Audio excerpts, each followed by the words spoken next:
பல்கலைக்கழக நிதி நல்கை குழுன்ற யுஜிசி அரசு பல்கலைக்கழகங்களில் துணைவேந்தர் நியமனம் மற்றும் உயர்கல்வி நிர்வாக முறை தொடர்பாக கடந்த ஜனவரி 6ஆம் தேதி ஒரு புதிய வரவறிக்கையை வெளியிட்டிருந்தாங்க. அந்த வரைவறிக்கை அமலுக்கு வந்துச்சுன்னா பல்கலைக்கழகங்கள்ல துணைவேந்தரை நியமிக்கிற பொறுப்பு முழுக்க ஆளுநர்கிட்ட தான் இருக்கும். கல்வித்துறைக்கு சம்பந்தம் இல்லாத யாரை வேணாலும் துணைவேந்தரா ஆளுநரால நியமிக்க முடியும் அப்படின்றதுதான் அந்த புதிய யுஜிசியோட விதியில இருக்குது. இது பல்கலைக்கழகத்தை ஒரு அழிவுக்கு தான் கொண்டு செல்லும்.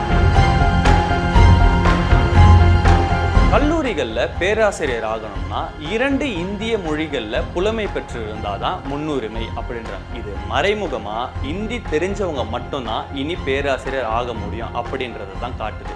தமிழ்நாடு உள்ளிட்ட இந்தி பேசாத மாநிலங்கள்ல இந்திய திணிக்கிற முயற்சி தான் இது. நீட் மாதிரி எல்லா உயர் படிப்புகளுக்கும் நுழைவுத் தேர்வு கட்டாயமாக்கப்படும். அது மட்டும் இல்லாம கல்லூரிகள்ல பேராசிரியரோட எண்ணிக்கை குறைய நிறைய வாய்ப்பு இருக்கு.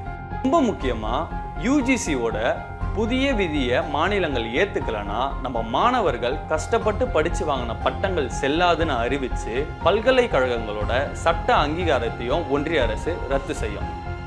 இது பொதுப்பட்டியலில் இருக்கிற கல்வி முழுக்க ஒன்றிய அரசோட கட்டுப்பாட்டுக்கு போயிடும். முழுக்க இந்திய அரசியல் அமைப்புக்கும் மாநில சுயாட்சி மற்றும் கூட்டாட்சிக்கு எதிரானது.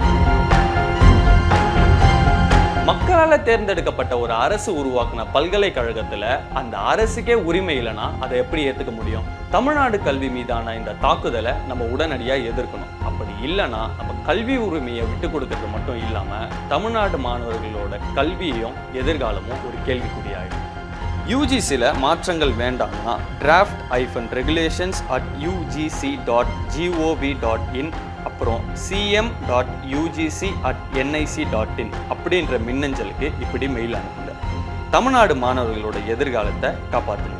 தமிழ்நாடு, கேரளா, தெலுங்கானா ஆகிய 3 மாநில அரசும் இந்த யுஜிசியோட புதிய திட்டத்தை கடுமையா எதிர்க்கிறாங்க. ஆக மக்களாகிய நம்மளோட எதிர்ப்பை தெரிவித்து நம்ம மாநிலத்தோட உரிமையையும் மாணவர்களோட நலனையும் காக்க துணை நிற்போம்.